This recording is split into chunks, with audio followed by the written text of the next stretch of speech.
last class we will discuss about the number and size of chromosome.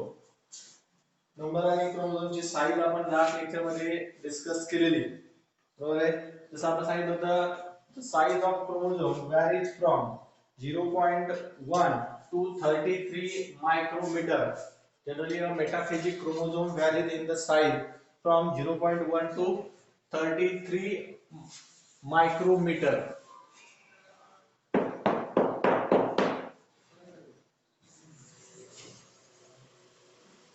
तसं size आपण सांगितलं it is variable in species to species. प्रत्येक species मध्ये variable साईजचे chromosomes आपल्याला पाहायला मिळतात. बरोबर आहे. व्हेरिएबल साईज आहे, प्रत्येक स्पीसीज नुसार वेगवेगळ्या साईजचे क्रोमोझोम प्रेझेंट असतात. पण जनरल आपण साईज सांगितली किती रेंज असते त्यांच्या साईजची. They varies in the size from 0.1 to 33 micrometer. बरोबर आहे.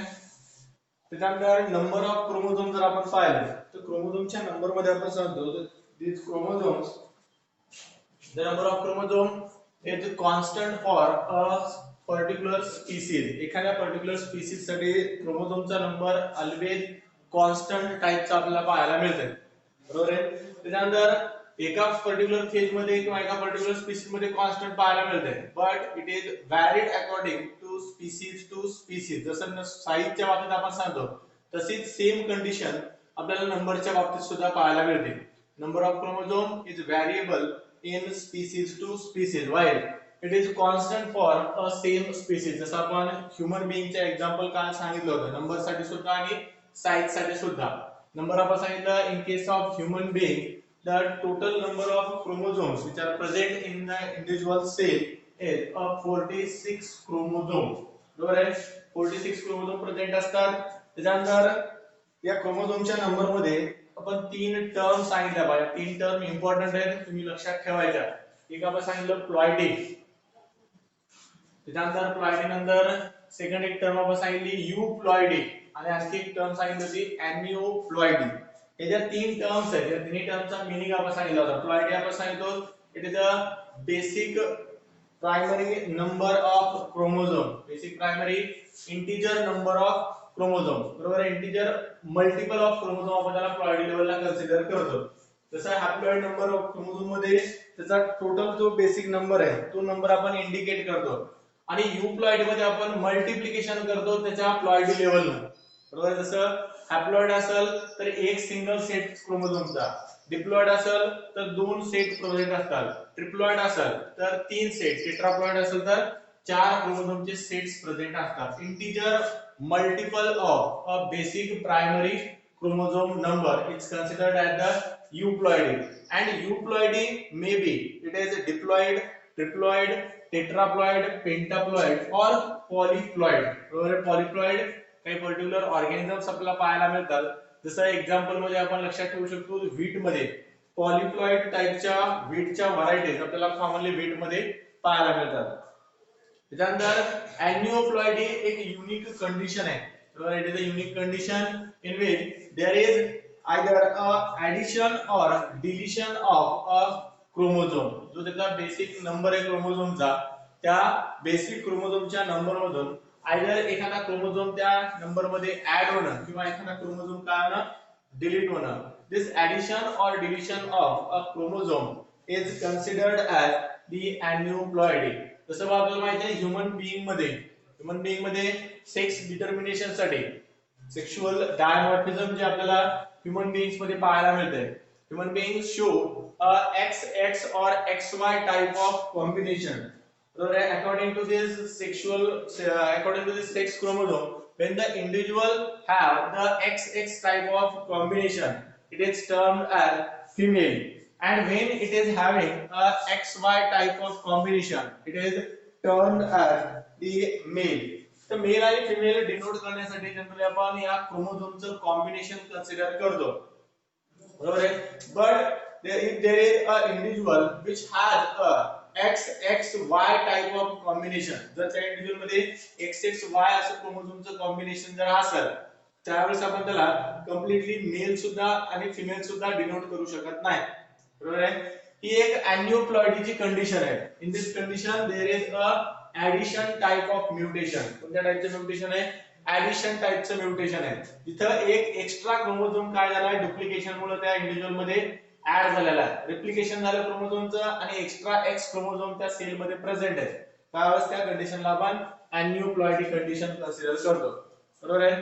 तर या टर्म ज्या आहेत त्या टर्म खूप इम्पॉर्टंट आहेत, सगळ्यांनी लक्षात ठेवायच्या. अॅन्युप्लॉइडी, युप्लॉइडी आणि ploidy level. Ploidy level basic number त्या क्रोमोझोमचा, त्याच्यानंतर euploidy integer multiplication of the ploidy level आणि युप्लॉइडी मध्ये मल्टिप्लिकेशन मध्ये आपल्याला डिफरंट नंबर्स किंवा डिफरंट कॉम्बिनेशन्स पाहायला मिळू शकतात. अॅन्युप्लॉइडी काय? Addition or deletion of a chromosome. एखादा पर्टिक्युलर क्रोमोझोम ऍड होणं किंवा एखादा क्रोमोझोम डिलीट होणं, त्याला आपण अॅन्युप्लॉइडी कन्सिडर करतो. त्याच्या पुढे आपल्याला काय स्टडी करायचं पहा. पुढे आपण पुढचा पार्ट स्टडी करणार आहे चॅप्टर मधला, that is the structure of chromosome. Structure of chromosome. क्रोमोझोमचं स्ट्रक्चर आपल्याला स्टडी करायचं आहे. If you want to study the structure of chromosome, you have to study it in the metaphase. तर sale division मध्ये आपण एक particular phase सांगतो पहा, ज्याला आपण मेटाफेज म्हणतो. जर तुम्हाला क्रोमोझोमचं स्ट्रक्चर स्टडी करायचं असेल तर you have to study the structure of chromosome in a metaphase. Why only a metaphase? Metaphase कशामुळे?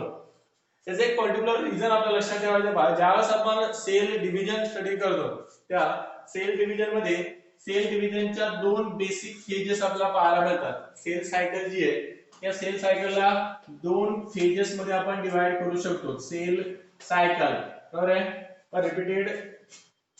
रिपीटेडली आपण काय करतो, जे इव्हेंट्स आहेत त्या सेल डिव्हिजन मध्ये ते इव्हेंट्स आपण रिपीटेडली परफॉर्म करतो, which will lead to the formation of new cell. नवीन सेलच्या फॉर्मेशनसाठी रिस्पॉन्सिबल असलेली प्रोसेस त्याला आपण सेल सायकल म्हणतो. या सेल सायकल मध्ये बेसिकली दोन इव्हेंट्स आपल्याला पाहायला मिळतात. एक आपण सांगतो तो कॅरिओकायनेसिस आणि सेकंड इव्हेंट आपण त्याच्यामधला सांगतो सायटोकायनेसिस. कॅरिओकायनेसिस and cytokinesis. काय असते हे कॅरिओकायनेसिस आणि cytokinesis? Karyokinesis is the division of a nucleus. काय होणं? कॅरिओकायनेसिस होणं म्हणजे न्यूक्लियसचं डिव्हिजन होणं. It is a nuclear division. while cytokinesis is the division of cell. Cytokinesis is the cell division. आता कॅरिओकायनेसिस जे या कॅरिओकायनेसिसलाही पुढे आपल्याला बेसिकली दोन फेजेस मध्ये डिवाइड टोटल 4 फेजेस मध्ये आपल्याला डिवाइड करता येते. पण कॅरिओकायनेसिसचे टोटल 4 फेजेस कोणते आहेत? फर्स्ट फेज आपण ज्याला कन्सिडर करतो तो prophase, then metaphase, prophase, metaphase, then third phase त्याच्यामध्ये एनाफेज आणि एनाफेजच्या नंतर सर्वात शेवटची फेज आहे जिला आपण म्हणतो टीलोफेज. अशा टोटल 4 फेजेस मध्ये आपण सेल सायकलला कॅरिओकायनेसिसला आपण काय करू शकतो? डिवाइड करू शकतो. या 4 ज्या फेजेस आहेत या 4ही फेजेस मध्ये काय होणार आहे? न्यूक्लियसचं डिव्हिजन होणार आहे. न्यूक्लियर डिव्हिजन आहे. एका पर्टिक्युलर पॅरेंटल न्यूक्लियस पासून आणखीन एक डॉटर न्यूक्लियस फॉर्म होण्याची जी प्रोसेस आहे त्या पर्टिक्युलर प्रोसेसला आपण म्हणतो कॅरिओकायनेसिस. तर कॅरिओकायनेसिस मध्ये ज्या प्रोफेज, मेटाफेज, एनाफेज, टीलोफेज या ज्या फेजेस आहेत याच्यापैकी क्रोमोझोमचं स्ट्रक्चर आपल्याला स्टडी करायचं आहे या मेटाफेज मध्ये. We have to study the structure of chromosome in a metaphase.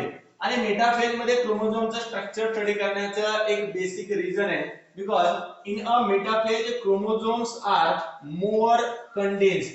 They are more condensed during the metaphase. आता कंडेन्सेशन होणं म्हणजे काय होणं? तर काय असतंय बेसिकली आपण पाहतो जर एखादा लार्ज सबस्टन्स जर असेल त्याला जर आपल्याला कमी प्लेस मध्ये, स्मॉलर प्लेस मध्ये जर आपल्याला त्याला प्लेस करायचा असेल तर काय करतो आपण? त्याच्या साईज मध्ये रिडक्शन करण्याचा प्रयत्न करतो. तसं जो क्रोमोझोम आहे हा क्रोमोझोम ज्यावेळेस थ्रेड लाईक असते त्यावेळेस त्याने पूर्ण एंटायर न्यूक्लियसला काय केलं असते? कव्हर केलं असते. मग एवढ्या लार्ज डीएनएचा आपल्याला जर छोट्याशा प्लेस मध्ये, कमीत कमी प्लेस मध्ये जर त्याला आपल्याला प्लेस करायचा असेल तर आपण त्याची साईज रिड्यूस करण्याचा प्रयत्न करतो. आणि साईज मध्ये रिडक्शन करते वेळेस आपण काय करतो, त्या क्रोमोझोमला कंडेन्स करतो. कंडेन्स करतो, त्याची कॉइलिंग आपण टाइट करतो. कॉइलिंग टाइट करणं म्हणजे काय करणं, बेसिकली आपल्याला माहिती आहे chromosome is made up of from, कशापासून तयार झालेला क्रोमोझोम रे, it is made up of from the two biomolecule. एक आपण सांगतो पहिला बायोमॉलिक्यूल आहे त्याच्यामधला न्यूक्लिक ऍसिड आणि सेकंड बायोमॉलिक्यूल आहे प्रोटीन. न्यूक्लिक ऍसिड पैकी आपण सांगतो इट हॅव डीएनए आणि प्रोटीन मध्ये आपण सांगतो ते प्रोटीन आहे ज्याला आपण म्हणतो histone protein. With histone protein it is also having another protein which is commonly termed as non-histone protein. तर histone plus non histone protein आणि न्यूक्लिक ऍसिड मधला डीएनए या टोटल दोन कंपोनंट पासून आपण क्रोमोझोमचं फॉर्मेशन करतो. क्रोमोझोम तयार होताच काय होतंय, जो हिस्टोन प्रोटीन आहे ते हिस्टोन प्रोटीनचे बीड्स आहेत. बीड्स म्हणजे आपण त्याला मार्बल्स म्हणतो. मार्बल्स म्हणजे गोट्या आपण सांगतो. लहानपणी तुम्ही गोट्या खेळत असतात बरोबर आहे, तर त्याला गोट्या आहेत त्याला मार्बल्स आहेत. या मार्बल सारखं स्ट्रक्चर आहे या प्रोटीनचं. हिस्टोन आणि non histone protein collectively form a beads. बरोबर आहे, बीड्स फॉर्म करतात. या बीड्स वर आपण काय करतो, तर डीएनए ची कॉइलिंग करतो. DNA is coiled over the beads of histone and non-histone protein. This coiling will result in the formation of a compact structure which is known as the chromosome. Suppose आपण consider करू की या काय त्या histone आणि non histone प्रोटीनच्या beads आहेत. या beads वर आपण काय करायलो, डीएनए ची coiling करायलो. This coiling will result in the formation of a structure. या कॉइलिंग मुळे काय होते, एक पर्टिक्युलर स्ट्रक्चर फॉर्म होते, ज्या स्ट्रक्चरलाच आपण काय म्हणतो, क्रोमोझोम म्हणतो. Chromosome is formed by the extensive coiling of a DNA over the beads of histone and non-histone protein. दोन प्रोटीन आहेत, दोन्ही बेसिक प्रोटीन्स आहेत which are rich in both this histone as well as non-histone protein are the basic protein rich in the basic amino acid lysine and arginine. Lysine आणि arginine असे दोन amino acids आहेत. या दोन amino acid ना rich असणारे particular protein. As these lysine and arginine are the basic protein, both these protein show a property of bases. So they are also termed as the basic protein. बरोबर आहे, acidic जर amino acid असते तर acidic amino acid असल्यानंतर आपण त्यांना acidic protein म्हणलो असतो. पण न्यूक्लिक ऍसिड ची प्रॉपर्टी ऍसिडिक आहे. They are the acidic molecule and protein is basic. Acid असेल तर त्याच्यावर पॉझिटिव्ह चार्ज असते आणि बेस असेल तर त्यावर निगेटिव्ह चार्ज. त्याला आपल्याला कॉमनली निगेटिव्ह चार्ज पाहायला मिळते.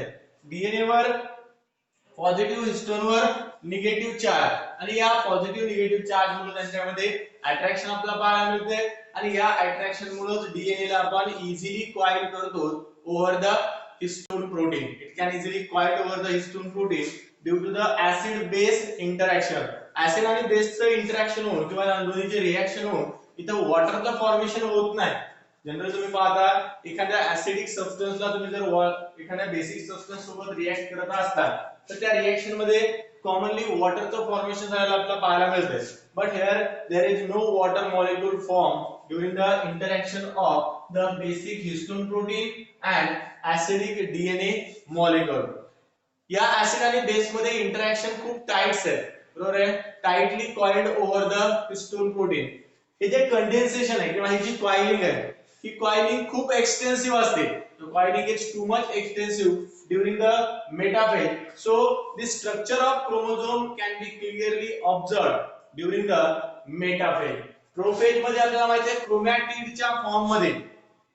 बरोबर, in case of prophase the chromosomes are present in the chromatid form. बरोबर आहे, क्रोमॅटिडच्या फॉर्म मध्ये असते. थ्रेड लाइक स्ट्रक्चर आपल्याला जनरली त्या प्रोफेज मध्ये पाहायला मिळते. अनाफेज मध्ये हे क्रोमोझोम पुन्हा काय होत राहतात, त्यांचं जे कंडेन्सेशन आहे कंडेन्सेशन कमी कमी होत गेल्यामुळे अनाफेज मध्ये सुद्धा आणि टेलोफेज मध्ये सुद्धा आपल्याला क्रोमोझोम्स क्लिअरली ऑब्झर्व होत नाही. They are clearly observed only during the metaphase as in this phase they are highly condensed and arranged at काय केलं असतंय जनरली मेटाफेज मध्ये तुम्ही जर केअरफुली ऑब्झर्व केलं तर मेटाफेज मधला जो न्यूक्लियस आहे, आपण सेल ड्रॉ करत नाही पूर्ण, फक्त न्यूक्लियस आपण ड्रॉ केलाय. या न्यूक्लियसचं जर आपण ऑब्झर्वेशन केलं तर न्यूक्लियसच्या सेंटर पोर्शन वर एक पर्टिक्युलर इमॅजिनरी मीडियन लाईन आपण तिथे कन्सिडर करतो. या इमॅजिनरी मीडियन लाईन वर काय केलेलं असतात, क्रोमोझोम्स अरेंज केलेले असतात. ही जी लाईन आहे त्याला टर्मिनॉलॉजी यूज केला जाते by this terms. It is also termed as the metaphasic plate. काय म्हणतात त्या पर्टिक्युलर लाईनला किंवा त्या पर्टिक्युलर प्लेटला मेटाफेजिक प्लेट म्हणतात. या मेटाफेजिक प्लेट्सवर आपण काय करतो, क्रोमोझोम अलाइन करतो. Chromosomes are align over the metaphasic plate. बरोबर आहे. मेटाफेजिक प्लेटवर क्रोमोझोमला अलाइन केलं. अलाइन केल्यामुळे एंटायर क्रोमोझोम एकाच सेम पोझिशनला प्रेझेंट असतात. त्यामुळे आपल्याला क्रोमोझोम्सला क्लिअरली ऑब्झर्व करता येते ऍट द मेटाफेज. समजले. तर हे रिझन्स आहेत त्याच्यासाठी why the chromosomes are observed only or they are studied only in the metaphase. समजले. त्यानंतर जर तुम्ही मेटाफेज मधला क्रोमोझोम जर पाहिला, और मेटाफेजला if you observe carefully the metaphasic chromosome, you will found that each metaphasic chromosome has a 2R. Metaphasic chromosome आहे. या मेटाफेजिक क्रोमोझोम वर बेसिकली दोन आर्म्स आपल्याला पाहायला मिळतात. Each metaphasic chromosome has a 2 arms. These arms of chromosomes are termed as, काय म्हणतात त्या आर्मला, these arms are termed as the chromatids. बरोबर आहे. पण जनरली इथे क्रोमॅटिड्स असतात, त्या क्रोमॅटिडला आपण क्रोमोझोमचे आर्म कन्सिडर करतो. एक सिंपल डायग्राम जर आपण ड्रॉ करण्याचा प्रयत्न केला तर त्या डायग्रामच्या बेसिसवर तुम्हाला क्रोमोझोमचे आर्म लक्षात येतात. बरोबर आहे. these chromatids are considered as the arms of chromosome. जसे आपले दोन हात दोन साइडला आहेत, which are attached at the abdominal cavity. आणि जे abdominal cavity आहे त्या abdominal cavity मध्ये जे स्केलेटनचं स्ट्रक्चर आहे, त्या स्केलेटनच्या स्ट्रक्चरना आपण आपले दोन्ही हँड काय केलेले आहेत, अटॅच केलेले आहेत विथ आवर बॉडी. तसं क्रोमोझोमचे जे दोन आर्म आहेत, these two arms are termed as chromatids, which are joined together at the central position or at the position which is known as centromere. The chromosomes or the chromatids which are attached at the point or at the common point, this point is termed as centromere. काय करते हा centromere ray? Centromere attach the arms of chromosome, बरोबर आहे, which are termed as chromatid. या क्रोमॅटिडला एकमेकांसोबत attach करणं, क्रोमॅटिडला एकमेकांसोबत hold करण्याचं काम कोणाचं आहे, सेंट्रोमियरचं आहे. सेंट्रोमियर मध्ये in a centromere or at the position of centromere there is a disc like structure. एक particular disc like structure commonly आपल्याला या क्रोमोझोमच्या सेंट्रोमियर मध्ये पाहायला मिळते, which is commonly termed as kinetochore. kinetochore centre position वर किंवा centromere वर. Centromere एक पर्टिक्युलर सेंट्रल पोझिशन, सेंट्रोमियर आहे. या पर्टिक्युलर सेंट्रोमियरच्या पोझिशनला एक डिस्क लाइक स्ट्रक्चर आपल्याला या क्रोमोझोमच्या सेंट्रोमियर मध्ये पाहायला मिळते. This disc like structure is termed as kinetochore. Kinetochore थोडीशी टर्म वेगळी वाटते आपल्याला, बरोबर आहे. प्रोनाउन्सिएशन त्याचं कायनेटोकोर आपल्याला करायचं आहे. हे जे कायनेटोकोर्स असतात, this kinetochores are disc like structure and help in the assemble of a spindle fibre during the process of cell division. Spindle fibre ही टर्म तुम्ही जर सेल डिव्हिजन स्टडी केला असेल तर त्या सेल डिव्हिजन मध्ये स्पिंडल फायबर तुम्ही खूप कॉमनली ऐकला असेल, बरोबर आहे. हे जे स्पिंडल फायबर असतात, या स्पिंडल फायबरचं फॉर्मेशन केलं जाते आपल्या अर्थ सेलवरचे जे दोन पोल्स आहेत. जसं अर्थला आपण दोन पोल सांगतो, तसं सेलवर सुद्धा आपल्याला दोन पोल पाहायला मिळतात. या दोन्ही पोलद्वारे काय केलं जातं, या स्पिंडल फायबरचं फॉर्मेशन केलं जातं. जे स्पिंडल फायबर अटॅच केले जातात ऍट द कायनेटोकोर. कायनेटोकोर एक पर्टिक्युलर प्रोटीनेसियस स्ट्रक्चर आहे, जे स्ट्रक्चर स्पिंडल फायबरला होल्ड करण्याचं काम करते. स्पिंडल फायबरचं फंक्शन काय, कशामुळे त्याला होल्ड करतात ते आपण पाहू. तर त्याच्या अगोदर आणखी एक पॉइंट पहा. या क्रोमोझोमचा जिथं ज्या पर्टिक्युलर पोझिशनला आपल्याला सेंट्रोमियर पाहायला मिळाला, त्या पोझिशनला आपण प्रायमरी कॉन्स्ट्रिक्शन कन्सिडर करतो. Is termed as the primary constriction. पण तुम्हाला जर असा क्वेश्चन आला, the centromere is present at the position. Example sorry तिथं ऑप्शन मध्ये जर primary constriction, secondary constriction first, secondary constriction second, none of them असा जर क्वेश्चन असेल तर तुम्हाला क्लिअरली लक्षात राहायला पाहिजे की प्रायमरी कॉन्स्ट्रिक्शन ज्या पर्टिक्युलर प्लेसवर आहे, मग ते कुठेही असू द्या, एक्झॅक्टली त्या क्रोमोझोमच्या सेंटर पोझिशनला असू द्या किंवा अवे फ्रॉम द सेंटर असू द्या, प्रायमरी कॉन्स्ट्रिक्शनच्या जागेवर ऑलवेज आपल्याला सेंट्रोमियर चे पोझिशन किंवा सेंट्रोमियर आपल्याला पाहायला मिळेल. आणि सेंट्रोमियर मध्ये एक डिस्क लाइक स्ट्रक्चर आहे. जे डिस्क लाइक स्ट्रक्चर तुम्हाला त्या सेंट्रोमियर मध्ये पाहायला मिळेल. तर आपण काय कन्सिडर करायलो, कायनेटोकोर कन्सिडर करायलो.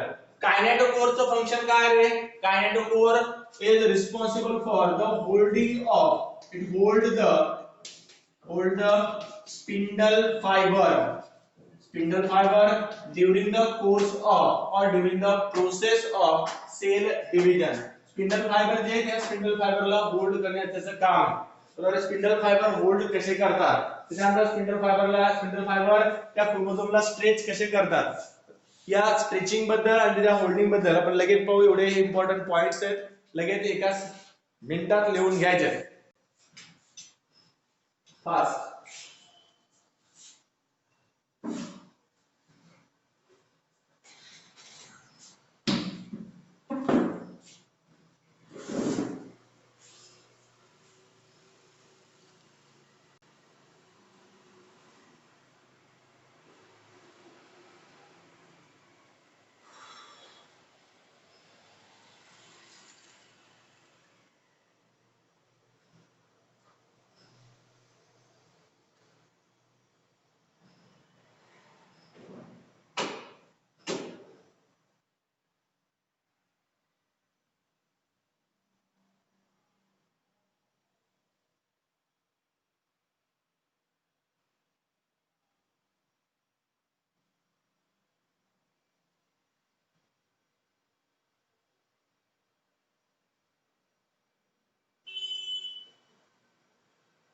झालं का रे?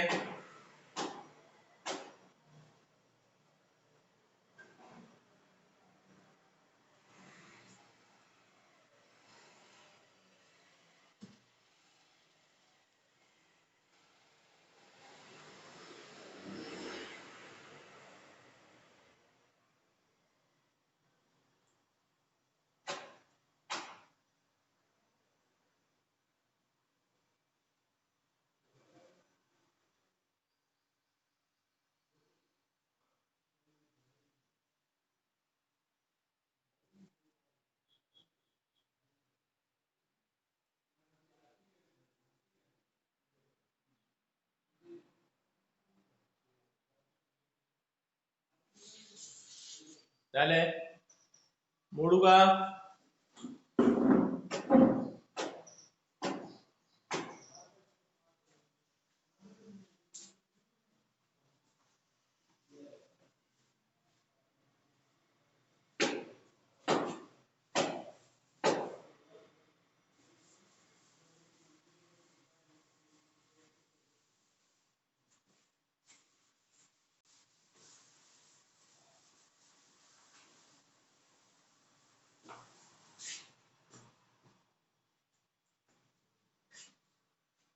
तर पहा, क्रोमोझोमच्या स्ट्रक्चर मध्ये आपण स्पिंडल फायबरची अटॅचमेंट कायनेटोकोर सोबत कशी होते याच्याबद्दल थोडंसं आपल्याला डिस्कस करायचं आहे. आपण सांगितलं जनरली मेटाफेजच्या वेळेस at the metaphase the chromosomes are aligned at the metaphasic plate.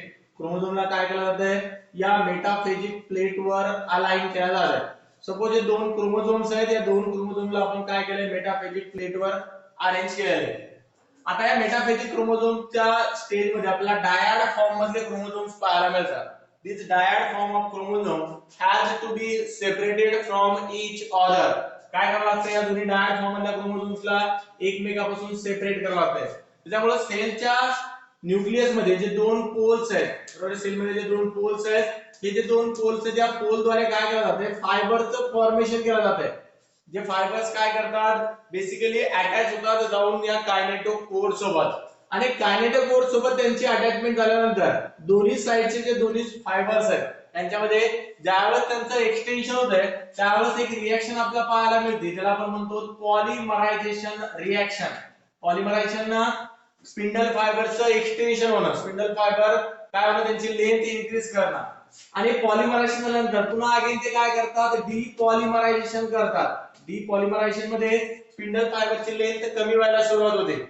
तर पॉलिमरायझेशन एक्सटेंड झाल्यानंतर जाऊन अटॅच होतात किंवा होल्ड करतात सेंट्रोमियरच्या कायनेटोकोर सोबत.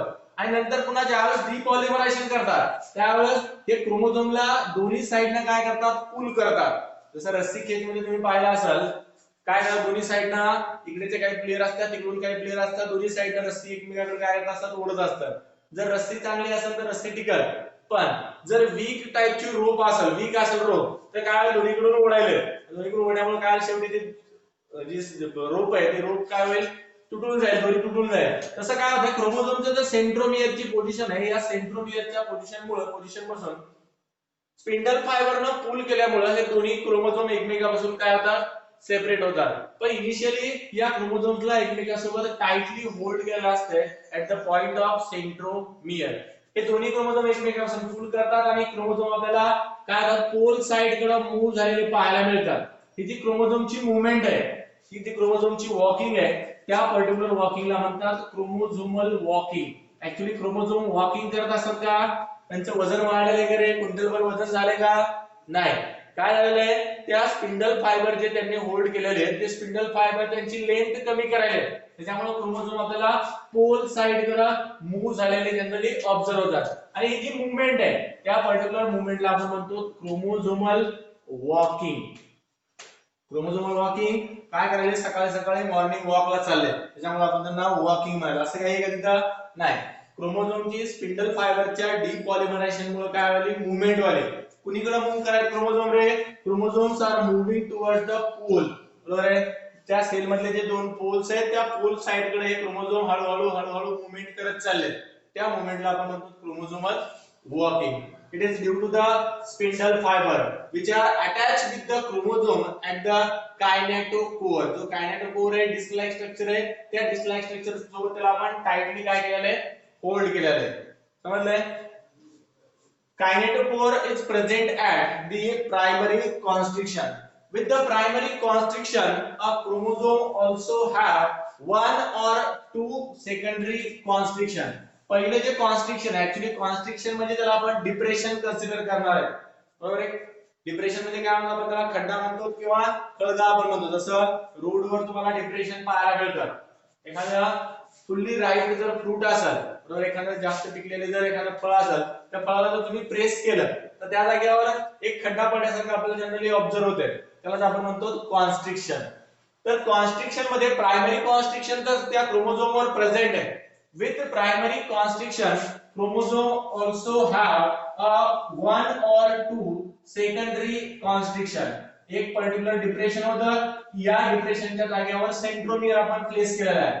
या सेंट्रोमियर सोबत आणखी दोन प्लेसेस वर आपल्याला जनरली या क्रोमोझोम्स मध्ये कॉन्स्ट्रिक्शन पाहायला मिळतात. हे जे कॉन्स्ट्रिक्शन आहे, this constriction are termed as secondary constriction. Primary constriction सोडून बाकी जेवढे कॉन्स्ट्रिक्शन तुम्हाला तिथे पाहायला मिळतात त्या एंटायर कॉन्स्ट्रिक्शनला आपण सेकंडरी कॉन्स्ट्रिक्शन कन्सिडर करणार आहे. मग सेकंडरी कॉन्स्ट्रिक्शन एक असू शकतात, दोन असू शकतात, दोन पेक्षा जास्त सुद्धा असू शकतात. Generally a chromosome have a two secondary constriction. मग एक असेल तर प्रायमरी, दुसरा असेल तर सेकंडरी, तिसरा असेल तर टर्शरी, अशी टर्मिनॉलॉजी यूज केल्या जात नाही. फर्स्टला आपण प्रायमरी म्हणतो आणि फर्स्ट सोडून बाकीचे जेवढे काही कॉन्स्ट्रिक्शन तिथे प्रेझेंट असतात, all these entire constrictions are termed as these secondary constriction. मग या सेकंडरी कॉन्स्ट्रिक्शन मध्ये पुढे मग त्याला डिनोट करण्यासाठी एक टर्म यूज करतो आपण, secondary constriction first, secondary constriction second, secondary constriction third, अशी टर्मिनॉलॉजी आपण त्याच्यासाठी पुढे यूज करू शकतो. तर जनरली क्रोमोझोमवर दोन सेकंडरी कॉन्स्ट्रिक्शन प्रेझेंट असतात. Generally the chromosome have the two secondary constriction. एका पर्टिक्युलर सेकंडरी कॉन्स्ट्रिक्शनचं फंक्शन असतंय सेकंडरी कॉन्स्ट्रिक्शन फर्स्ट जो आहे, this secondary constriction first responsible for the organization or the formation of a nucleolus. Nucleolus, it is considered as the nucleus of the nucleus. न्यूक्लियसचा nucleus आपण त्याला consider करतो. एक dark dense spot आपल्याला सेलच्या nucleus मध्ये पाहायला मिळते.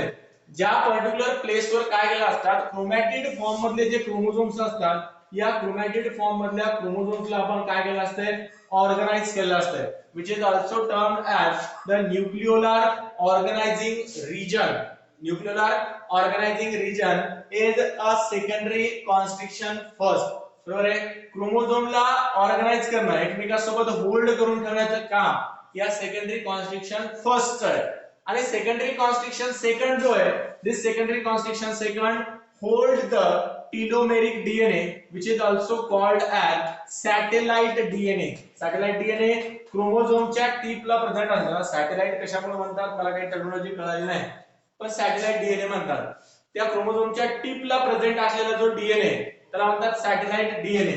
त्या सॅटेलाइट डीएनए ला होल्ड करण्याचं काम कोणाचं असते, सेकंडरी कॉन्स्ट्रिक्शन सेकंडचं. तर बेसिकली तीन कॉन्स्ट्रिक्शन, थ्री कॉन्स्ट्रिक्शन आपण सांगालो एका सिंगल क्रोमोझोम मध्ये प्रेझेंट असू शकतात. एक पहिलं सांगितलं आपण प्रायमरी कॉन्स्ट्रिक्शन, जिथं सेंट्रोमियर आहे, सेंट्रोमियर मध्ये कायनेटोकोर आहे. त्याच्यानंतर आपण सांगितलं secondary constriction first, secondary constriction first जिथं न्यूक्लिओलस आहे, न्यूक्लिओलार ऑर्गनायझिंग रिजन आहे.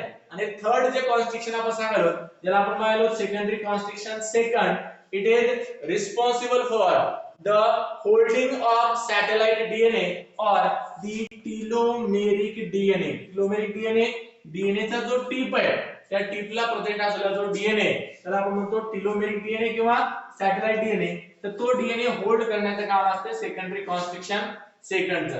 समजले काय काय टर्म सांगितले आपण. पहिलं सांगितलं आपण chromatid. Chromatid which are considered as the arms of chromosome. त्यानंतर सेकंड स्ट्रक्चर सांगितलं आपण सेंट्रोमियर. सेंट्रोमियर मध्ये आणखी काय प्रेझेंट आहे, डिस्क लाइक स्ट्रक्चर प्रेझेंट आहे. ज्या डिस्क लाइक स्ट्रक्चरला आपण म्हणलो कायनेटोकोर. त्यानंतर secondary constriction, secondary constriction first आणि सर्वात शेवटचं सांगितलं आपण secondary constriction second. Secondary constriction first आणि सेकंडरी कॉन्स्ट्रिक्शन सेकंड. त्यानंतर पहा each chromatid is made up of from a long slender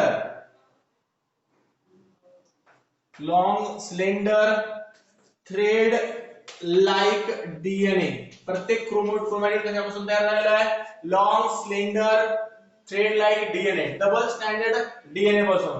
each chromosome from its one end, एका पर्टिक्युलर एंड पासून ते त्याच्या दुसऱ्या अपोजिट एंड पर्यंत, each chromosome is made up of from a single intact double stranded DNA molecule. बरोबर आहे.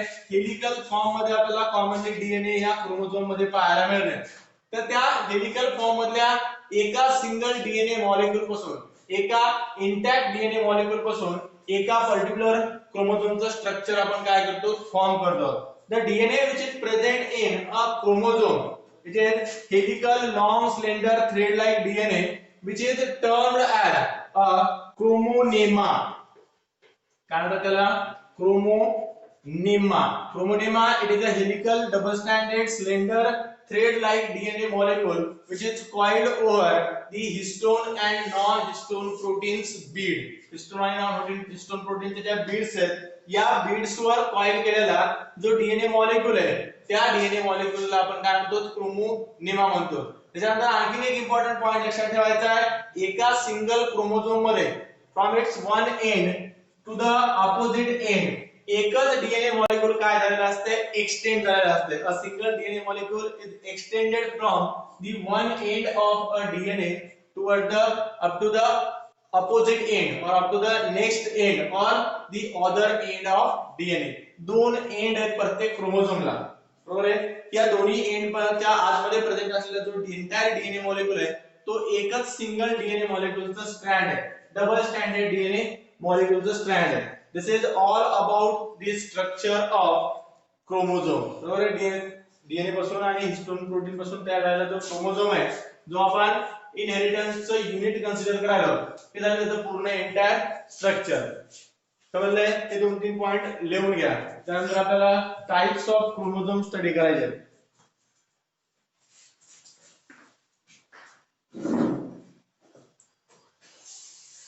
Primary constriction, secondary constriction first आणि secondary constriction second.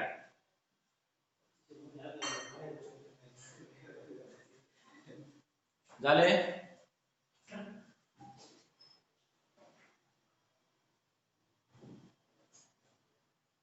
झालं का राठोड?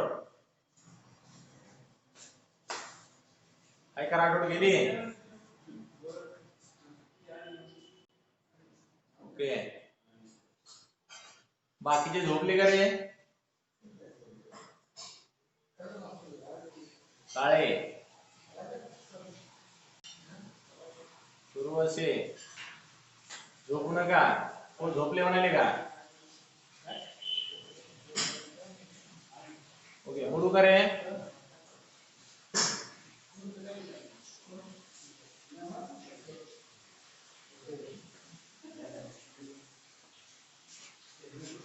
त्यानंतर पुढचा नेक्स्ट पॉइंट आपल्याला स्टडी करायचा आहे types of chromosome.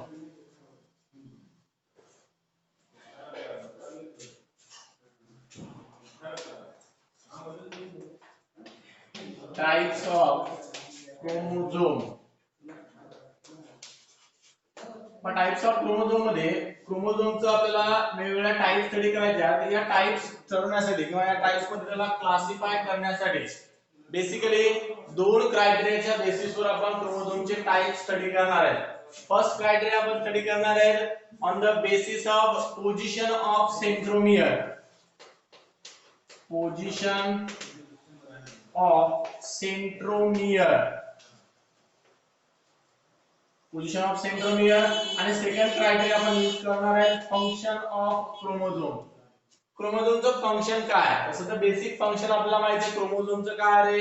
It is considered as the unit of inheritance. Character transfer करण्यासाठी किंवा पॅरेंट पासून ऑफस्प्रिंग पर्यंत, पॅरेंट पासून प्रोजेनी पर्यंत कॅरेक्टर ट्रान्सफर करणं हे बेसिक त्या क्रोमोझोमचं फंक्शन आहे.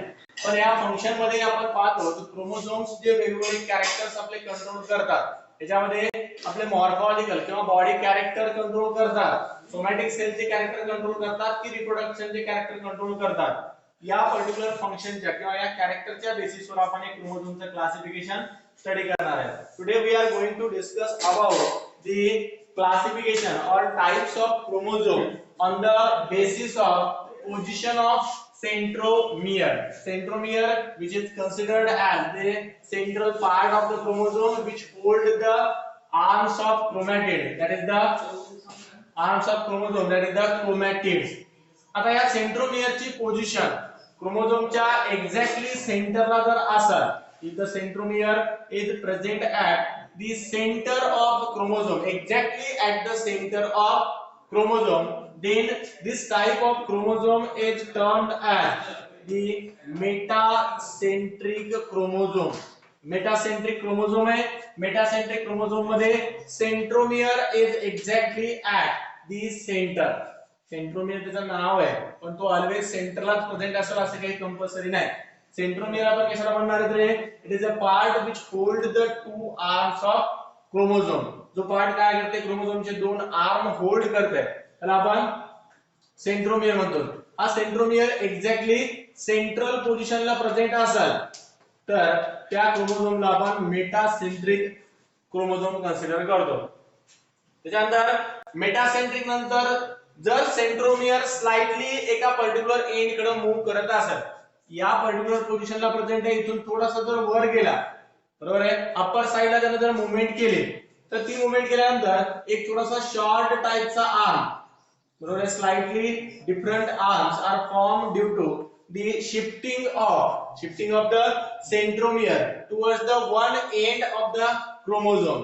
आणि या टाइपच्या क्रोमोझोम मध्ये जिथं एक थोडासा लॉंगर आणि थोडासा शॉर्टर टाइपचे क्रोमॅटिड्स आपल्याला क्रोमोझोम मध्ये जर पाहायला मिळत असतात तर त्या पर्टिक्युलर टाइपच्या क्रोमोझोमला this types of chromosomes are termed as the submetacentric chromosome. Submetacentric chromosome in which the centromere lies slightly away from the center position, slightly away from the center unlike the metacentric chromosome. Metacentric chromosome मध्ये जिथं exactly सेंटरला present होता त्याच्यापेक्षा थोडासा एका साइडला काय झालेला सेंट्रोमियर शिफ्ट झालेला आहे. त्यावेळेस आपण त्या क्रोमोझोमला सब मेटासेंट्रिक क्रोमोझोम म्हणतो. सब मेटासेंट्रिक क्रोमोझोम नंतर आणखी थोडंसं शिफ्टिंग झालं, थोडासा आणखी वर गेला तर एक कम्प्लिटली शॉर्ट आणि एक कम्प्लिटली लॉंग आर्म तयार व्हायला. एक शॉर्ट आणि एक लॉंग आर्म तयार व्हायला. या टाइपचा जो क्रोमोझोम आहे तिथे chromosome is present far away from the center, or much away from the center. This type of chromosome is considered as the acrocentric chromosome. Acrocentric chromosome जिथं क्रोमोझोम मधला जो सेंट्रोमियर आहे तो काय झालेला आहे खूप दूरपर्यंत शिफ्ट झालेला आहे किंवा दूरपर्यंत मूव्ह झालेला आहे. आणि सर्वात शेवटचा जो क्रोमोझोमचा टाइप आहे त्याच्यामध्ये आपल्याला जनरली क्रोमोझोमचा जो सेंट्रोमियर आहे तो सेंट्रोमियर टीलोमियरला प्रेझेंट असलेला किंवा क्रोमोझोमच्या टिपला त्याला आपण टीलोमियर कन्सिडर करतो. या टीलोमेरिक साइडला जर सेंट्रोमियर प्रेझेंट असेल तर त्या पर्टिक्युलर टाइपच्या क्रोमोझोमला आपण टीलोसेंट्रिक क्रोमोझोम कन्सिडर करतो. Telocentric chromosome anyway the centromere lies at the one end of the chromosome or one pole of the chromosome. Generally क्रोमोझोमचे जे एंड्स असतात त्या एंड्सकडे आपण सांगतो टीलोमेरिक डीएनए प्रेझेंट असते. त्या टीलोमेरिक डीएनए सोबत अटॅच असलेला जर सेंट्रोमियर असेल तर त्या टाइपच्या क्रोमोझोमला आपण टीलोसेंट्रिक क्रोमोझोम कन्सिडर करतो. या क्रोमोझोम साठी वेगवेगळी टर्मिनॉलॉजी वेगवेगळे शेप्स कॉमनली असाइन केलेले आहेत. जसं आपण मेटासेंट्रिक क्रोमोझोमला व्ही शेप्ड क्रोमोझोम कन्सिडर करू शकतो, सब मेटासेंट्रिकला एल शेप, अॅक्रोसेंट्रिकला जे शेप आणि टीलोसेंट्रिकला आय शेप्ड क्रोमोझोम कन्सिडर करतात. आपण स्ट्रेट डायग्राम काढले त्यामुळे आपल्याला त्याला व्ही शेप पाहता नाही. जर तुम्ही हीच डायग्राम अशी काढली तर कशासारखा शेप दिसणार रे व्ही सारखा. त्यानंतर या पर्टिक्युलर क्रोमोझोम मध्ये एक शॉर्ट आर्म आहे एक लॉंग आर्म आहे. अशी आपण जर याची डायग्राम काढली सेम तीच कंडिशन आहे तर आपण त्याला काय म्हणणार एल शेप्ड क्रोमोझोम म्हणणार. या जे शेप्ड क्रोमोझोमची जर आपण अशी डायग्राम काढली एक आर्म आहे आणि हा दुसरा आर्म आहे कशासारखा शेप दिसेल आपल्याला इंग्लिश लेटर जे सारखा त्याच्यामुळे त्याला जे शेप. आणि आय शेप हा आय वर जे आपल्याला डॉट पाहायला मिळतोय तो डॉट त्याच्या एक्झॅक्टली एका टिपला प्रेझेंट असल्यामुळे त्याला आपण आय शेप्ड क्रोमोझोम म्हणतो. V shape, L shape, J shape आणि I shaped chromosome. Metacentric, sub metacentric, acrocentric आणि टीलोसेंट्रिक. तुमच्या ओल्डर सिलेबस मध्ये हा पॉइंट खूप डिटेल मध्ये होता पण तुम्हाला फक्त एवढीच इन्फॉर्मेशन दिलेली आहे. There are 4 types of chromosome metacentric, sub metacentric, acrocentric and telocentric which is also termed as VLJI shaped chromosome. That's all for today. उद्याच्या लेक्चर मध्ये आपण पुढचा पार्ट या चॅप्टर मधला स्टडी करू types of chromosome on the basis of their function. समजलं? Till then